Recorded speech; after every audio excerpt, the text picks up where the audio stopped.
Hello and welcome to our special show in the run-up to the Union Budget 2019. I am Vishal Dahiya and today we will talk about corporate tax. Now, corporate tax is an important component of the government's revenue. The government gets more than 55% of its direct tax revenue from the corporate sector. And corporate tax in India is among the highest in the world. If we add up corporate tax, surcharges and other cess, a company with a turnover of more than 250 crore rupees will end up paying around 48.3% of its profit in taxes. Such a situation may not be conducive for the growth of the company and may even hamper prospects of new investment.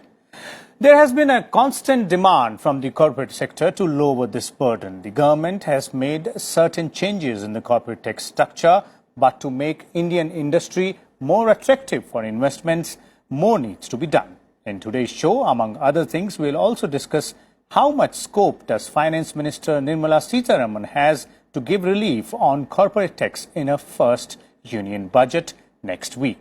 But first, let me introduce the guests to you who we have with us in the studio for a discussion on this. I have Mr. Rachit Chawla, CEO of Finway Capital, somebody who tells people as to where to invest, why to invest and how to invest.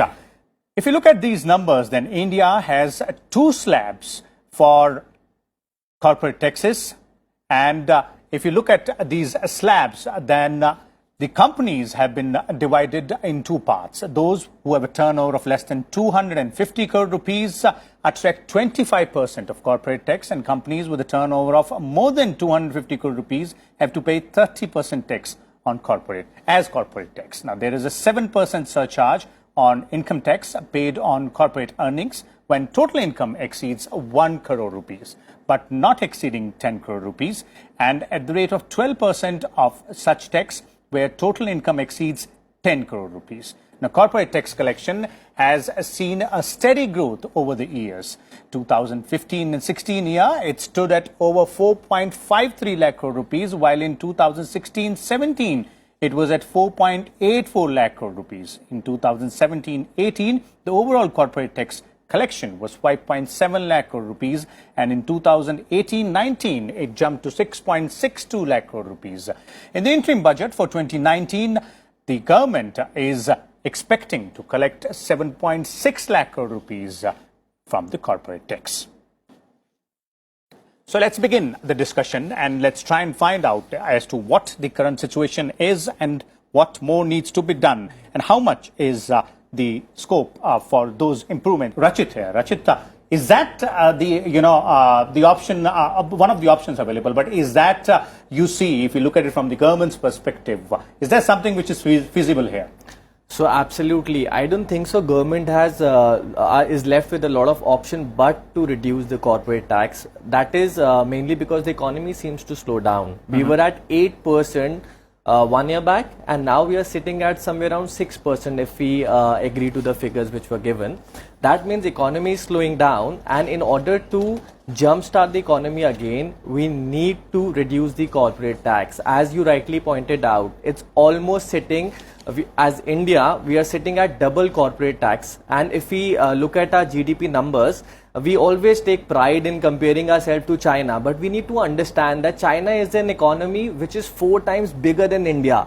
So if we are comparing ourselves to China, China is still steadily growing at 6% plus. So we should be looking at a double digit growth, as it was pointed out a few years back when BJP came into power.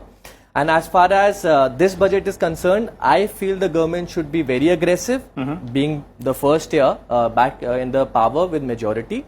And they should definitely make tax structure very simple, whether it's GST 2.0 or the corporate tax. There should be some drastic measures for investments to actually increase in India. Rachit, do you agree with that perspective? Reforms is the key. I do agree, but the government has already announced pretty big reforms in the past. What I feel is the need of the hour is execution. At macro level, I think the government is thinking correctly. I agree with GST being launched, but at execution level, do you really see the pain point? All the exporters are yet to sort of get their refunds back, and there's a huge liquidity crunch in the economy. So what we need to do is we need to execute all the reforms which we have brought in the economy. We need to mitigate all the problems that are going in. Incentivizing, as you said, will be the key to get investments which are drying up. And apart from that, I think the intent behind startups is also correct. Because startups is where the jobs are going to get created. And India as an economy doesn't need 10 unicorns. It needs $1,000 million enterprises, which will add a lot of boom to Indian consumption as well. So I feel India as an economy, they should look at speeding it up and increasing the GDP number as well. Rachit, is that what again the key here is? Absolutely, that's the key. And I think another aspect which the government needs to look at is simplicity, ease of doing business.